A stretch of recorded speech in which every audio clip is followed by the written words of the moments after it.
people who registered, so we'll just let them come in when they get here. But we'll go ahead and get started because I want to be respectful of people's time. So, you're new to me. You know me already, but I will introduce myself. I am Janae Murphy, the Principal Financial Consultant and co-founder of Hand-in-Hand Investment Solutions. And so what I do is I teach people that it's not how much money you have, but what you do with it that matters.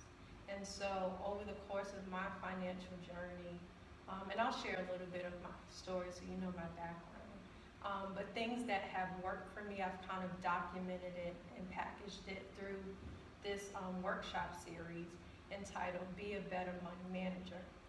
Now my dad was an entrepreneur. He owned his own business, real estate, the whole nine. So he had an amazing portfolio, but unfortunately, after years and years of trying to manage it based on what he learned but wasn't taught, he ended up losing everything. So that's how I ended up here in Richmond.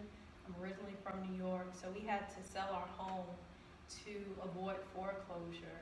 And basically going through that whole process, when we moved down here, we were moving like every 2 years. It was exhausting because when we grew up, we lived in a house. So we wasn't moving at all. So going through that whole process and then, basically experiencing the total opposite in adulthood, I decided that I'm not gonna follow in my dad's footsteps. So I ended up doing the opposite. And so by properly managing my money, I've been able to establish and build credit, purchase my first home at the age of 25, and now I'm trying to share that information with others. I have another story on top of that that I'll get into a little bit later, but just showing how if you work it, you can make it work for you. So even though everybody's situation and circumstances are different, there are always options that you can implement in order to position yourself in the way that you want. So in our last workshop, it was about credit. So we talked about the purpose of credit, why it's important. We talked about credit scores, what makes up the credit score, how to get your free credit report, how to review it, what it means, what you're looking at, and how to establish credit or reestablish credit, and how to increase your score. And so today, we're talking about debt. So this is letter A in the acronym manager, and we'll be talking about how to develop a debt repayment plan. We'll go over some common strategies that you can use to pay down debt, and then some additional options that you can use to manage your debt if you're not positioned to pay it off right away. So, my first question, how many of you, which one of you, know who you owe and how much you owe? Awesome. Because that's really the first place. It's hard to be able to pay down debt you don't know you have. And so that's the first place to start. So once you know that, the next step is just to organize your information, get specifics. And you can do that by taking your statements that you get from each of your creditors. You can make a list for each debt that includes all of the following information. So who it is that you owe, how much you owe, how much you're paying each month, what the interest rate is, and then how long do they expect you to pay on that particular loan or debt. See them people in become silent. So this just helps you put things in perspective, and then we'll talk about why this is important. Because in order to create your debt repayment plan, you need to be able to insert what your debts are, and the way you organize it in the template that we'll talk about is, it includes all of this information. And sometimes it's alarming too to see it on paper, because you may think, even though you're paying one thing, you may not realize the interest rate is as high. You may not realize that the loan term is as long, because when you are, like just this year alone, you know, time has flown by so fast. So you may think that you'll be done paying something off next year when it could be 3 years from now, just because in your mind, time is just going so fast. So again, it helps you develop that proper perspective. So the types of debt that are out there, these are the most common. So you have your mortgage loan, you have your car loan, your student loans, and any personal loans. And so these are standard for a lot of people. Either you have one, two, more, or all in some cases.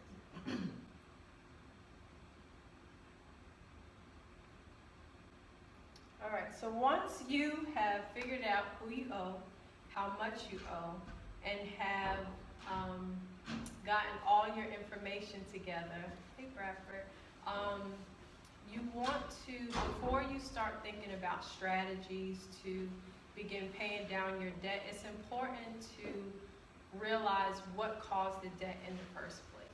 So if you are someone who, you know, just graduated college and you have student loan debt, that's pretty typical. So there's not really much to do there. But if you're somebody who has a lot of gambling debt and you're trying to figure out how to pay that off, or if you're somebody who, I'm not looking at nobody, but if you're somebody who has like a whole bunch of cars that you don't drive, then it's like, what's really going on there? Because it makes no sense to pay down debt that you have if you're just gonna go right back into that same cycle, because you'll be in that same position again. So you want to address the root, what caused the debt in the first place, and once you have worked through that, then when you begin to pay down your debt, you can be at peace knowing that the likelihood of that happening again is slim to none.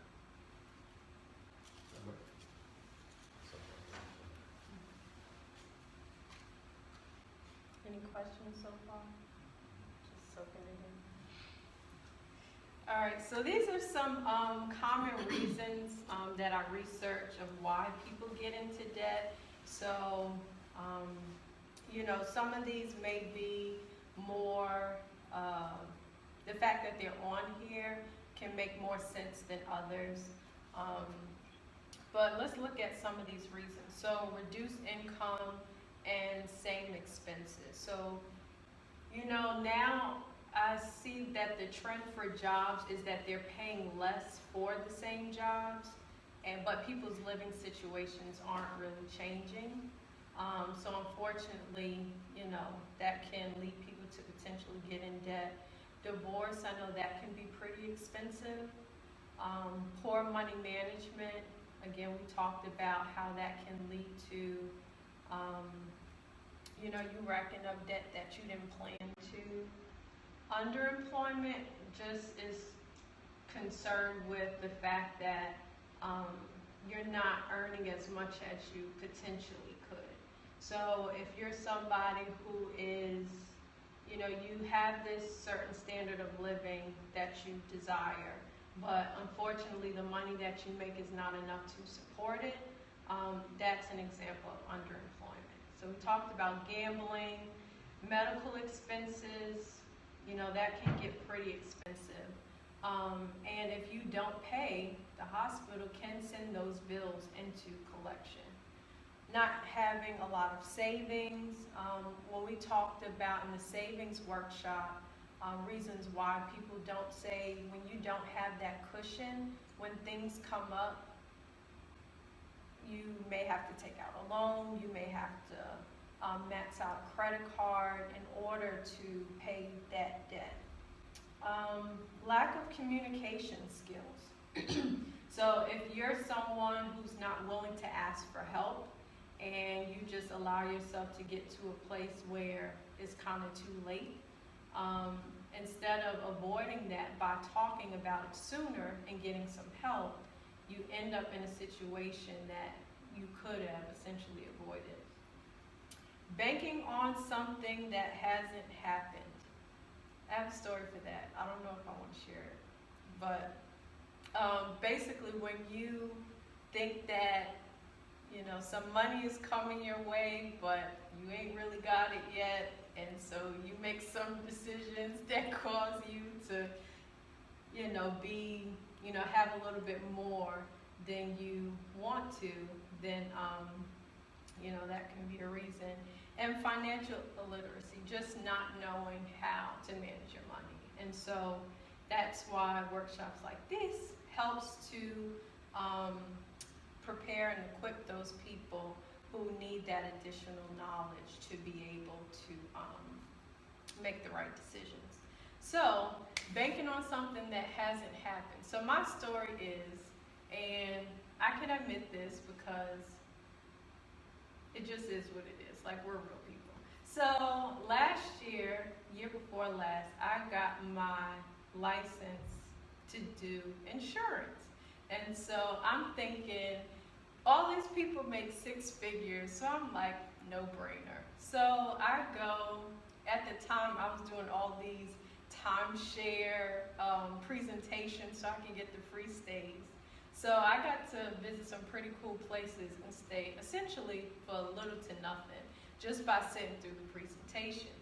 So when it was presentations, and by the way, if you like to travel and you don't want to pay a lot, most cities have these resorts where you can stay for the weekend for less than $100.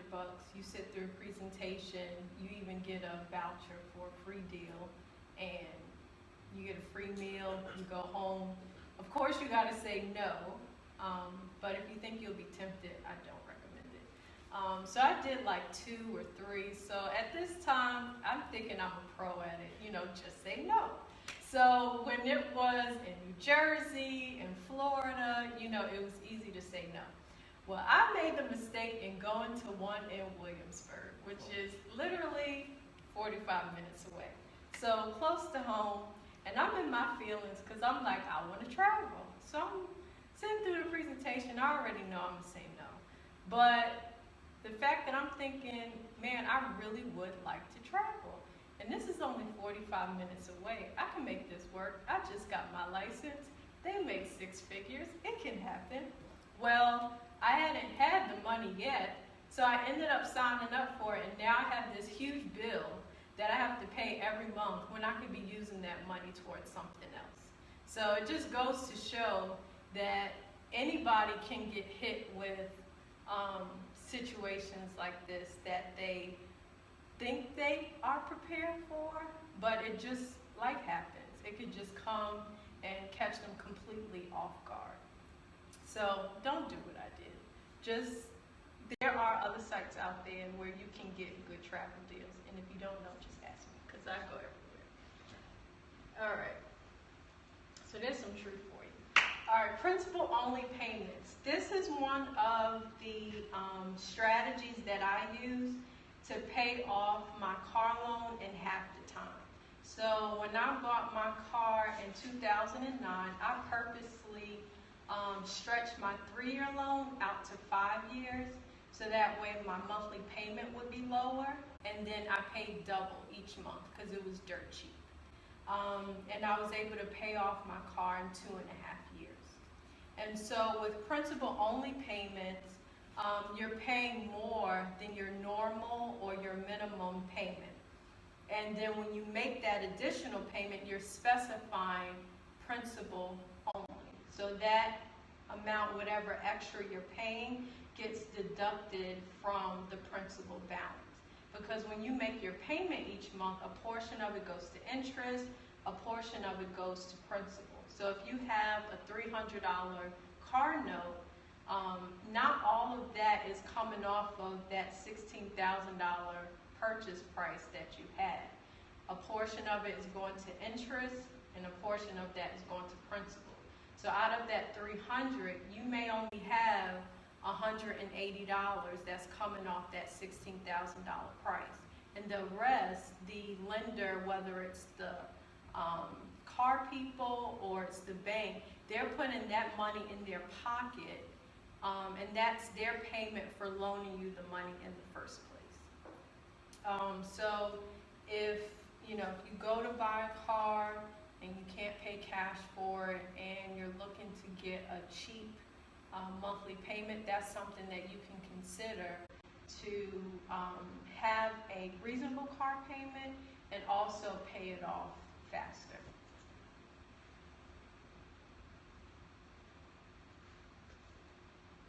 All right, so now we're going to get into some debt repayment strategies.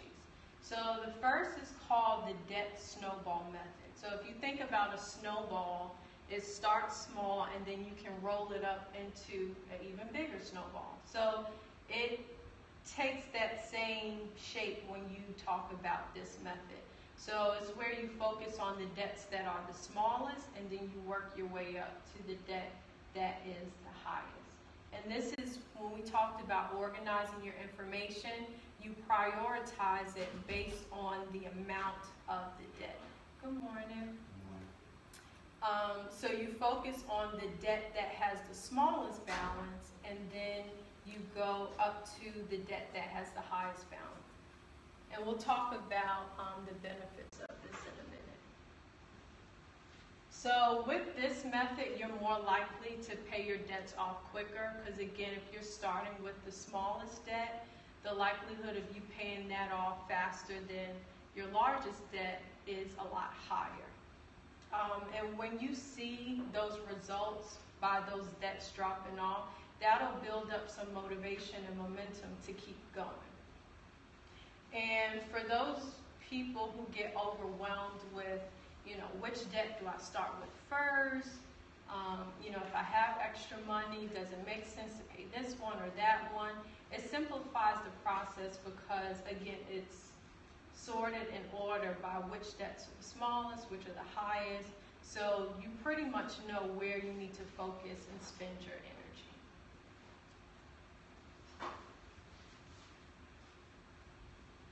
All right, so here's a visual example. So when you organize your information, this is what it'll look like. So you'll see credit card 1 on the left. The balance is $500, and then when you go all the way over to the right, it's $14,000. So that's how they sorted the debts in order. And so the third row you'll see is the actual monthly payment. And so the idea is if you have any extra money, you'll take the extra money and apply it towards the debt that's listed first, which would be the $500 debt. And so once debt 1 is paid off, then you'll take that $25 and whatever extra money you have and apply that to the next debt in the list. And you'll just keep going until all your debts is paid off. So with this method, essentially, even though you are paying off a debt, you're still taking the money that you was using to pay all of your debts and you're applying it to each one in the list. So again, once you pay off debt 1 on credit card 2, you're taking the $25 that you was used to paying on credit card 1, you're applying that to credit card 2 plus whatever additional money you have. And so when you go to credit card 3, you're taking the $115 that you was used to paying for credit card 2, you're taking the $25 that you was used to paying for credit card 1 plus whatever extra money you have, and applying that to credit card 3 in addition to that $225. Make sense? Yeah. So this is a way for you to discipline yourself to take the money that you're already spending and applying it to your debt so that way you can pay them off faster. Now, is that better than debt consolidation? Or what are the pros and cons of that? We'll talk about that. Okay. And here's another example. So again, the balances are listed in order from smallest to largest. And again, how we talked about organizing the information, so you have the interest rates out there, what your monthly payment is, and whatever extra money that you have. And this is just another visual example to show you how to organize that information. Now, since debt consolidation is a later slide, we'll talk about what that is, but between debt snowball and debt consolidation, because debt consolidation is where you're rolling all of your debts into one, you are left with one payment, but with this, you're paying your debts off faster because the balances are smaller. Right. When you roll it into one, yes, it's one payment, but it's going to take you longer to pay it off. So it just depends on what those interest rates are, whether you'll save more money by doing one payment versus keeping your individual payments. Right. So the individual is more controlled too, right? Yes, yes. Because I know for me, like my student loans, I'm making one payment, but they're 4 different loans. And I have, I consider consolidating it, but I would rather take, you know, $3,000 to pay one off, $4,000 to pay off another. I'm still making that one payment, but I can control which ones I'm still paying for. So when you consolidate it, you lose that option. Yes, sir. I have a question. Mm-hmm. When it comes to debt consolidation, from a credit perspective, is that wise to roll multiple trade lines into one and not understand the consequence that it could tremendously hurt your credit score in any way, shape, or form? Well, with debt consolidation, you have to consider the fact that because you'll have to apply for a loan in order to roll those debts into one, that counts as an inquiry, a hard inquiry. So that will impact you, but it's only for 12 months or so. So that eventually will go away. That's adding additional debt to you. And so if you are consolidating like credit card debt, that utilization of how you're using your credit, that will change because you're taking away that debt that you owe. So depending on how much credit you have, that'll change your percentage. So it could be advantageous because since you're paying it off, you may have $10,000 worth of credit, and if you owe like $5,000 with debt consolidation, you're paying that down, so that will boost your utilization rate because of the fact that you're using less because it's paid off. But as long as you're making those monthly payments for your consolidation loan on time, that's creating positive payment history, which is also showing that you are reliable. So it has benefits, but you'll also take that initial hit. So that's why people end up doing it, because it's like if you have so much debt that it's just not realistic for you to pay right away, then you can take advantage of debt consolidation, experience the benefits that come with it, and get some debt off your back.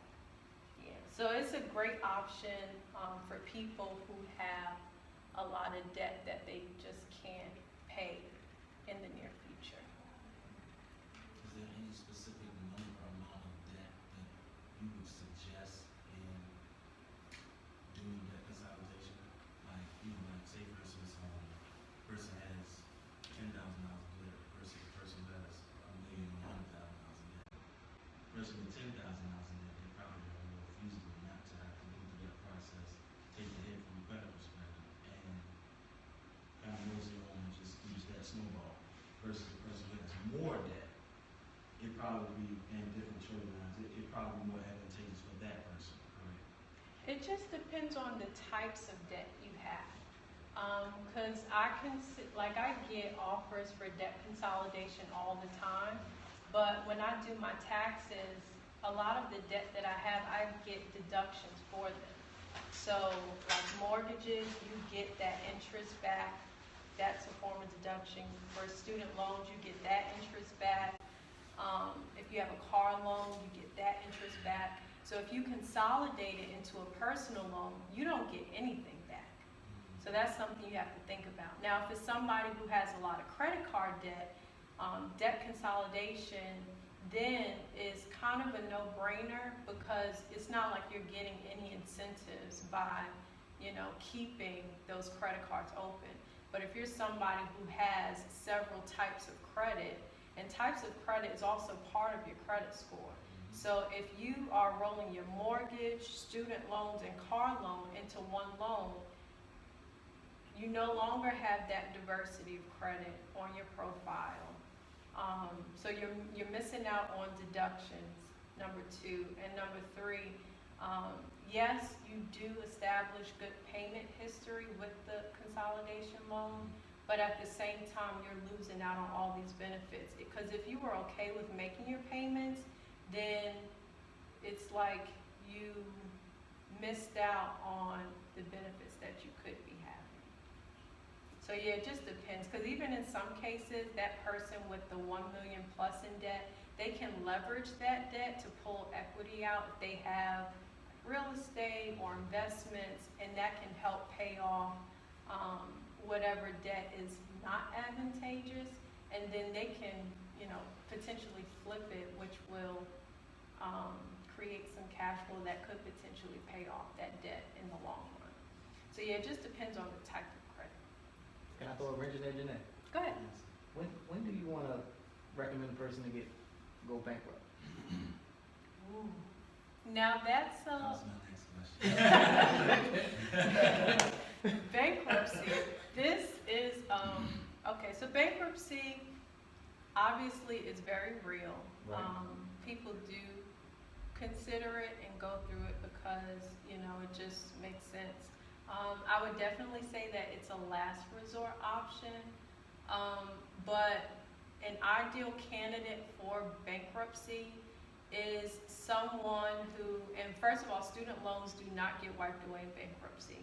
So if you're somebody who is just loaded down with credit card debt, you are just behind on everything. You're not really earning a lot of money, or you could be a business owner and business is not going so well. That would be somebody that I would think would be an ideal candidate. Like, there's just no possible way that they can come up with any kind of money to get current on anything in the next 3 years. Well, you gotta, and I don't mean to, you probably shouldn't have answered that question, because that opens up another whole part of question. But the thing is, the way I see bankruptcy is, you gotta understand, by the time we understood what bankruptcy was, there was a benefit to bankruptcy. The benefit to bankruptcy was, and this is how the Caucasians used to use it, or anybody with, credit knowledge and all that stuff. They would get all this stuff. They would buy a house, they would buy a Mercedes. You get everything on credit. You get everything on credit. They would purposely, file the Chapter 7 or whatever. I ain't gotta pay this stuff. I just file Chapter 7. And meanwhile, you got everything you want. You got all the files, the codes, so you got everything on credit. So then you bankruptcy, you basically eliminate that debt. You pay that little fee. What's a $1,200 to $2,000 fee when you got everything you want? You got your car, your this and this and this and that. And then you file bankruptcy, and you have no more debt. So then by the time, okay, yeah, your credit is messed up, but I got everything I want. I can build up my credit for the next 2-3 years, and now I got a fresh start.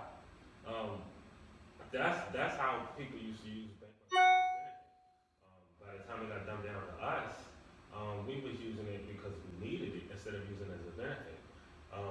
But to answer his question, I think anytime if your debt is like, say if you're making $60,000 and your debt is like $30,000, then I think that's an option or something like that. Or I think if your debt is at least half of what you're making or something like that, in my personal opinion, that's the need for it. But if you're making $60,000 and your debt is only $5,000 or $10,000, I don't see any benefit of doing bankruptcy. Yeah, you steered me right into my next question I was going to. Which when you were talking about the wealthy, because where I was going with Donald Trump being a wealthy man that has filed bankruptcy so much. So, yeah, I understand what Bradford is saying. You know, there are people who have leveraged that option to help them Right. in terms of business and their portfolio. But we're approaching it from the standpoint of that's not ethical. Right. So we're approaching it from the standpoint of an individual, Right. a family that's trying to do right by, you know, their family, themselves, Right. God, and their creditors. So somebody who's trying to do the right thing. Right. Yeah. But then from your point, when you talk about Donald Trump, you gotta talk about the control of an entity going bankrupt, There which you is go. already dead. There you go. It's a corp, right? So when you think about it, look, that's what you should leverage at all costs, not messing with your person. Mhm. You see what I'm saying? Exactly. So that example, that's a good example of leveraging the corporation, using that entity to produce income, so forth and so on, and then put yourself in a position where you're not really liable for anything Exactly. in the event, you know, something was to happen, it doesn't affect you personally. So you can have an 850 credit score. The corporation can have an 80, 90 paydex, Exactly. and then something happens, and then what you do what? Oh, wow. You got that 850 credit score, you still living good, right? Yeah, and you got identity too. Yeah, so Yeah, exactly. You tag that, just say, One out of five. you're dead, man, go ahead, open you up now. I got a new child. Exactly. But now, like a lot of people don't understand that you can actually have a secondary credit union, SCN or CPN, to rebuild versus your other one. If you mess up this one, right? Say for instance, I mess up 228 and the rest is my social. I mess that up. I don't necessarily have to deal in 228 my rest of my social. I can actually go with a second credit number. A lot of people don't know that. A lot of Congress and things like that, they have those because they want to have their financials, so they don't attach to their person. That's So they good. have another CPN or SCN, and you actually want to use that the right way this time, as if it's still you, but a lot of people don't know they can use a secondary number. Like if you mess your credit up, like when I talk to clients, right? Like when I talk to clients, right, and you know, I can't tell a lot of them you can go get another secondary credit number because you didn't mess this up. I need to educate you on this and tell you if you do go get this, then this is what we need to do in this one. Right. And you can only use it ethically. See, that's the most important thing. Because if you mess this up and you mess this up, you don't get no third one. That's a lot. You know what I'm saying? So just to make a point from that. Good point. He's a credit insider. That watch what you say. And I learned something because I didn't know that you can get aliases under an individual, not a corporation or a business, to do credit. So that's good. But to one thing you said, Bradford, about if you have debts that's more than half of what you earn. I even think in that $60,000 earning case, when you have $30,000 worth of debt, I wouldn't say that that's overwhelming because I think there are some options even then. It is. Yeah, but if it's like, I mean, again, depending on the types of credit you have, because they could have $120,000 worth of debt. Part of that could be a mortgage, which makes sense. So I would say number one, you know, just depends on the type of debt they have. And number two, just kind of, because some people can be positioned to pull equity from something, or because they have good credit, they can get a loan to roll everything into one, and the monthly payment could be realistic for them.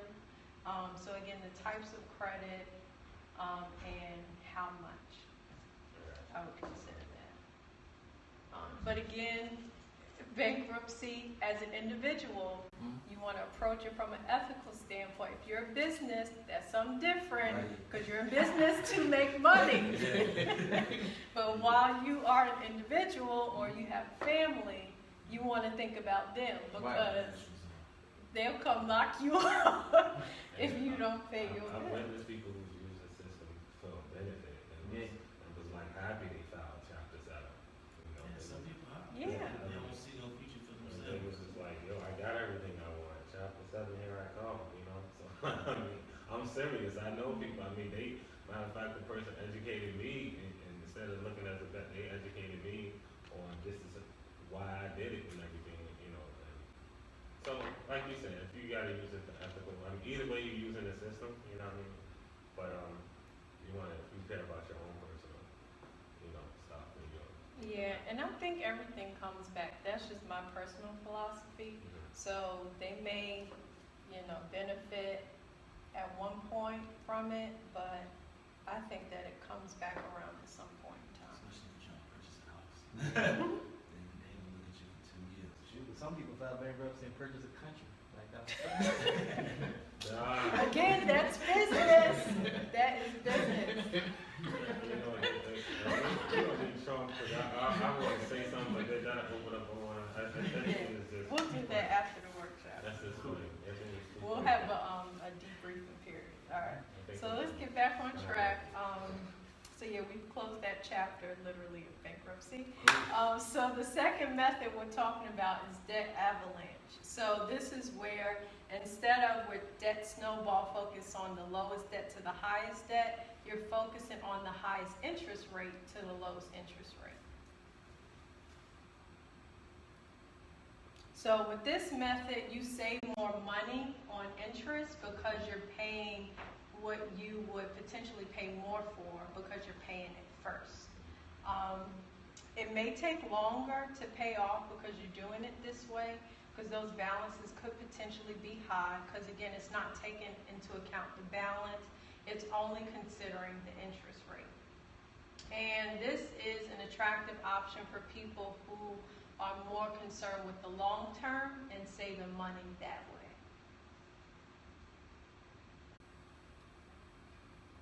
So here's an example. So the interest rate is not listed, but you can see the amount of interest that they're paying based on the rate compared to the balance, and it just sorts everything in order. And so when I work with clients on debt repayment plans, we'll organize, again, their debts using all those pieces of information that we talked about.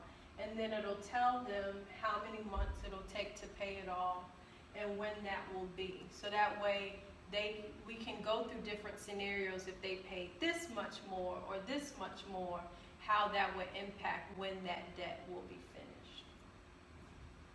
And you have that platform right there? Mm-hmm. Okay. So lastly, we'll talk about the debt tsunami method. And this is something that I found recently that I didn't know existed. And this is where you prioritize debt based on the emotional impact that it has. So once you organize your information and you review it to see which one really tugs at you, which one are you most concerned with paying off tomorrow because you just want to get it out the way. And then based on however that debt impacts you emotionally, you pay it off in that order. So you can also take into account how much you're paying each month, because again, if you have a limited income and most of your money is going towards one particular debt, it would make sense for that to be a debt that you want to focus on first. Or if it's something that you know your interest rate is way too high, and interest rate is how much you're paying each month in interest is something that impacts you the most, then that would be a debt that you would want to focus on. So there are different ways that you can organize and sort through and prioritize which debts you want to attack first. And so this would be the third one. So some key characteristics of the debt snowball and debt avalanche method. You're paying at least the minimum on each account or your regular monthly payment. Any extra money that you have, you're applying towards the first debt in the list. And again, once that's paid off, you're applying that extra money to the next debt in the list. You focus on paying one debt at a time. So again, you're still making your regular payments, but you're focusing any extra money on one debt at a time. And this is so you don't get overwhelmed. This is so you're not throwing money all over taking the same amount of time to pay it off as it would be if you were just making your regular payments. So you're kind of leveraging yourself to be able to pay strategically by focusing on one debt at a time. And then you're prioritizing your debts based on whatever method you decide to use.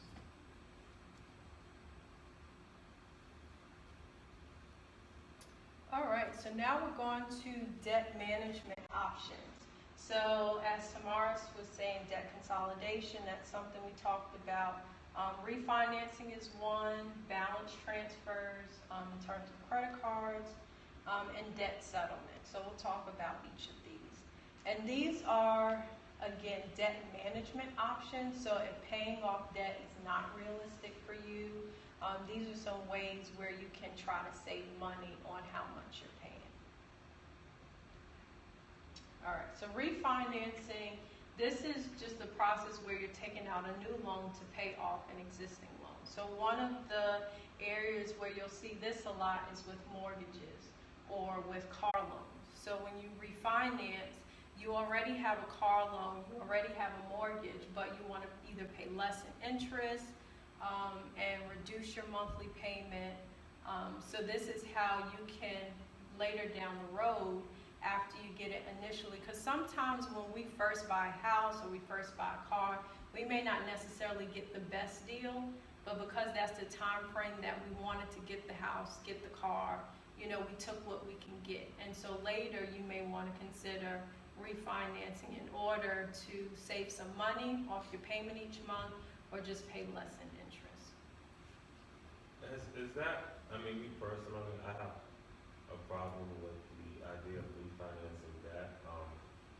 Has anybody in here found that to be effective? Because I'm personally not with refinancing debt. That's just my personal opinion. I feel like you want to get your payments reduced. But at the same time, I think if that person is educated about that, then, oh, I got an extra $200 to spend every month now because I got it consolidated. It's just going to be, in the long run, they'll be spilled back up and down with the same expenses or something. That's my personal opinion. I wouldn't recommend refinancing. I guess my understanding of refinances is like, say for instance, the person got a 10% interest rate and they want to refinance because they can get a lower rate. I understand what you're saying. I personally wouldn't like it because I have to start over. You know what I mean? So like, say if you went 3 years, after 30, you're supposed to pay it. Once you do that refi, you have to, you start over. But with a new interest rate, so in some instances, for some people, it's advantageous for them because they may not be making a lot of whatever. But I understand what you're saying, and I like it in such a way, the way you're trying to say it, because of the simple fact you gotta start over. And we all know it don't truly take you 30 years to pay off a loan if you know what you're doing. You know what I'm saying? So, you know, I can understand the pushback on the refinance, but most people do it because it's simple fact. I mean, I just learned a few years ago that you could refinance your car. I mean, I didn't know that. So, I mean, that was Some new. institutions don't allow you to. Yeah, that was new to me because a family relative would say, "How do you finance my car?" I'm like, you could do that. And then I said, "Why would you do that?" You know, like, so that was like new to my ears.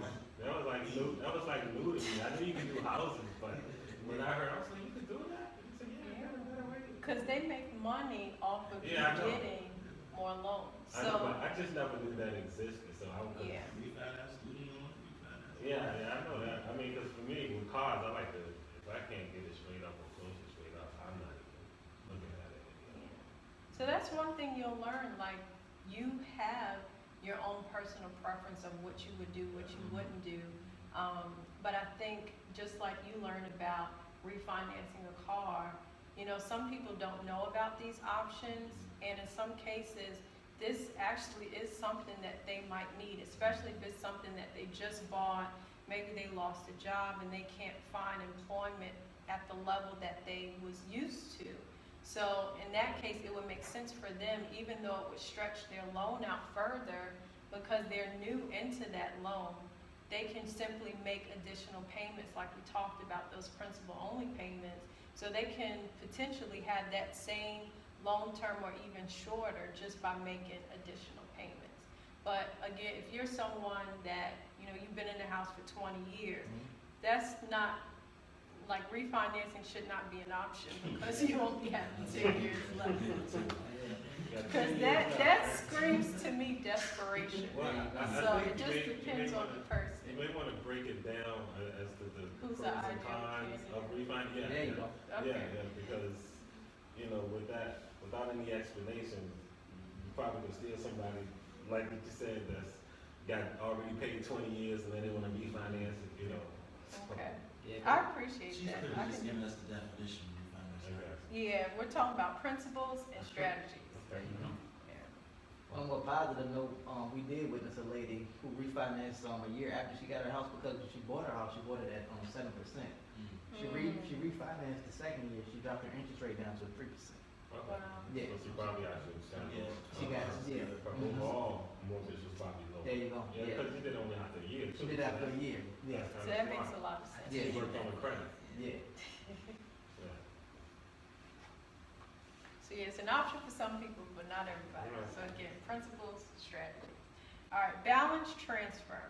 So if you have a lot of credit card debt and your interest rates are just all over the place and they're on the high side, this is an option that you can use to roll one balance on a credit card or multiple onto one card. And the benefits of this is a lot of credit card companies, they'll send out offers where you can get a 0% interest rate for X number of months. So if you're in a position where you can pay something off within a year, within 18 months, you can potentially pay off your credit card debt and not pay anything but that initial 3% or dollar amount to do the actual transfer. And the thought here is, you know, you're saving money. It's kind of consolidation in a way, but you're saving money on that interest, and you can also speed up the time that you pay it off because you're not paying as much in interest. And debt consolidation, which we talked about, is the process where you combine multiple debts. That's where consolidate comes from. Into one debt. So instead of paying, you know, 3 payments, 4 payments, multiple payments, you're making 1 payment. And so I know people who have done this, it just makes it easy for them to pay one bill. Especially one lady I knew, you know, she was paying the minimum, but she wasn't, the minimum payment that she was making, her debt was going nowhere. So in that case, she did a debt consolidation. Now she's making 1 payment, and now she knows very clearly when she'll be able to pay it off, and she's paying less than the 4 individual payments that she was paying before.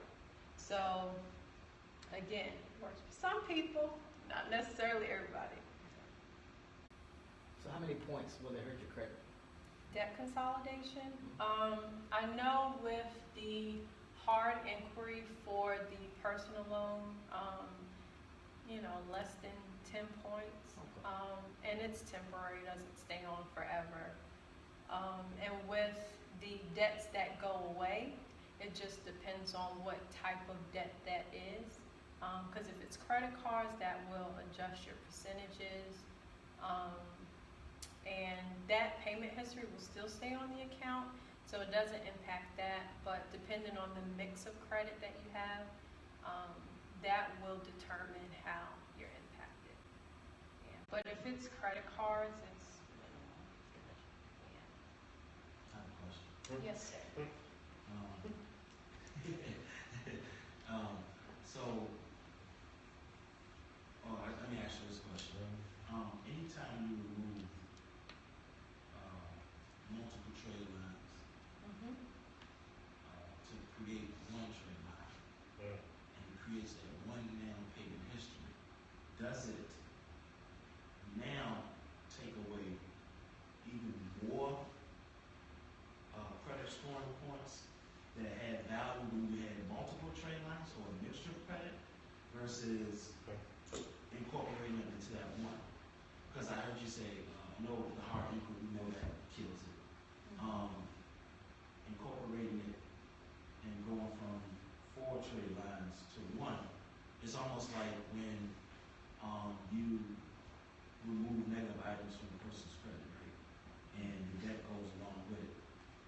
But whether they had an installment debt on there or a revolving debt, once those negative items are removed, in some cases for people who do have installment debts or revolving debts, their score can be increased. But for the person who doesn't, once those items are removed, their score actually goes down because it's now almost like the person doesn't have credit per se in the event they only had those items. So I guess my question to you is, when it comes to the consolidating and when it comes to taking 3 or 4 trade lines and incorporating them in one, do the credit scoring system only see just that one trade line now, or are they still including the 4 that went into one? So with that, the 4 individual trade lines, that history will remain on your credit report.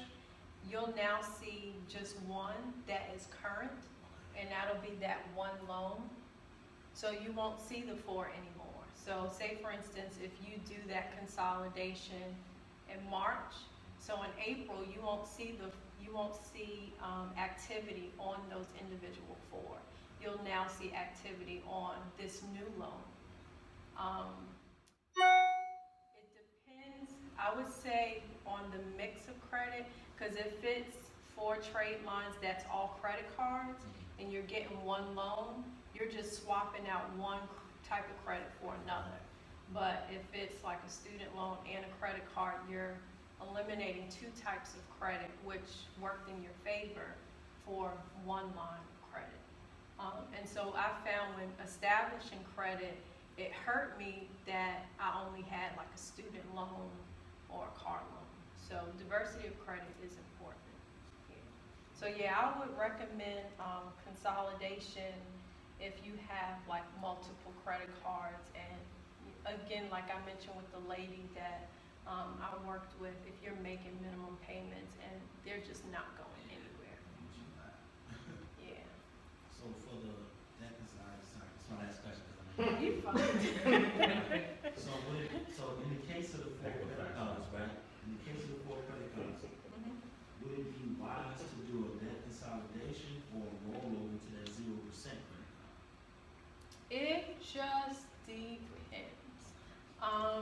Because if you roll it into a balance transfer, you do get that 0% interest, but if you don't pay it off within however many months, you could potentially have to pay interest on whatever that balance that's left.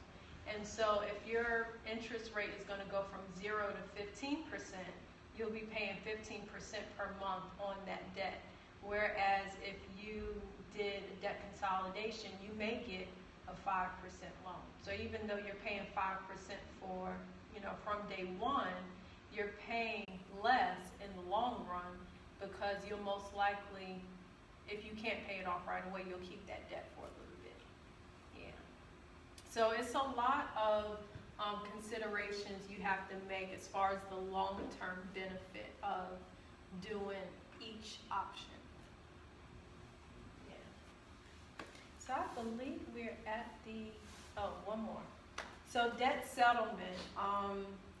This is the process where you negotiate or settle your debt with your creditor for less than the amount that you owe. And so this is, a lot of people, they go through companies to do it. I don't recommend that, but, I understand why people do it, because you could definitely try to do that on your own. Some people have more luck than others. But it's basically that person that has had that JCPenney card for years, forgot about it, hasn't paid on it, and then, it's still on their credit report, they want to get rid of it, it's years later, so they contact their creditor and say, what can I do? And instead of paying $5,000, they're willing to accept $2,000 and forgive that debt. I have a question. Mm-hmm. You said it was the best question. That was for that top question. I forgot that 7 was coming next. When it comes to that 7, right? Usually reaching out to consumers are usually third-party agencies. Mm-hmm. Because, as we all know, I'm gonna put it in this way, I'm gonna put it in this form. Any agreement that you sign from any institution is insured. I'm gonna just use that terminology. I'm not gonna go in the depths of that. But when they have to get that debt off of their books, right, and they pass it on to the third party, and they could trying to collect debt or put you in a position to settle debt. One, isn't that unethical of a practice for them to reach out to you under the laws when it comes to debt settlement? Because even though we appreciate, you know, potentially being able to go from knowing I owe you 2,000 to you saying I can only pay you 100, that's beautiful, right? The debt will be satisfied. However, we all know the trade line still be on there, we still have the school, so forth and so on. So I guess my ultimate question would be, when it comes to negotiating, which people don't know that they can do on their own, they're usually forced into it by a customer service rep calling you like crazy, talking about, look, you know you owe MCB by 100, we'll take 200 a day. They gotta get a commission. So I guess when it comes to you being a teacher of financial education, I'm gonna say teacher because you definitely doing a phenomenal job from what I heard and what I know of. Thank you. When it comes to giving a person the definition of and the understanding of that settlement, how do you position them to understand in most cases this is something that no longer is associated with them anymore because it was insured, it's already prepaid, and if these third-party agencies have no right to the debt? So, I'll be all over the place sometimes, so. you're fine, I got you. So the credit reporting agencies, we talked about credit, they're in business to make money. So they do sell our information to third-party companies. That's why when you get letters in the mail saying you can get this credit card or you can get this 0% interest rate, that's where they get your information from. So these debt settlement companies, they potentially can get that information as well. So they know who you owe, they know that you have debt attached to you, which makes you a attractive customer to them, which is why they'll mail you in the first place. So with educating people on this, it's just helping them to understand that when you decide to hire this company, you're no longer working with JCPenney, you're working with M&S, you know. Law firm. Yes. So you're now their client. So if you try to contact JCPenney, once you give this company permission to work on your behalf, then you have no leverage with JCPenney anymore because you now assigned and gave permission to this law firm to handle that debt. So you have to deal with them. So just letting them know that so that way they know then that whatever leverage that they have is no longer with JCPenney, it's with them. So that way they can start thinking about, well, maybe I do want to reach out to JCPenney, have a conversation with them, let them know what's going on, and see what my options are before I let someone else work on my behalf who I have to pay, as well as pay my debt.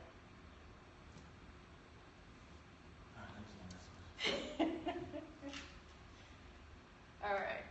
So these were all great questions. I learned something. I know we all did. So this was awesome. Sir, I appreciate you for coming. So I am back up in April. So the first 3 Saturdays in April from 10 to 12 again. And we'll be working on G, which is Gear Up for Retirement, E for Establish a Wealth Plan, and R for Release Yourself from Financial Stress.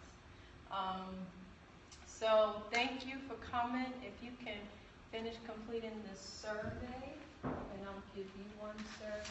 This is just so I can be able to report on individuals this program has served thus far?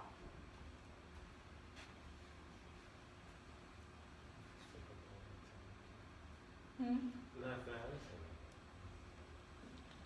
It's happening at all the Saturdays, booked up in April, that's why. Pretty much good. I try to book something for a few Saturdays in April, and somebody had like 10 or 12 spots. That's why you gotta book early. Early bird gets the worm. Yeah. So yeah, when I booked the April one, they were wide open, cause it was January. Mhm. I think you violated some laws, they have a mandate, booking in advance things, so I have to check with this library. See, when you are a volunteer for the county, it pays to serve. You can avoid. That's my loophole. So are there any last questions? Just like to say, Janae Murphy, Kevin Howe. He works with medical practice and just make sure you give No, all. I'm actually on the secret unit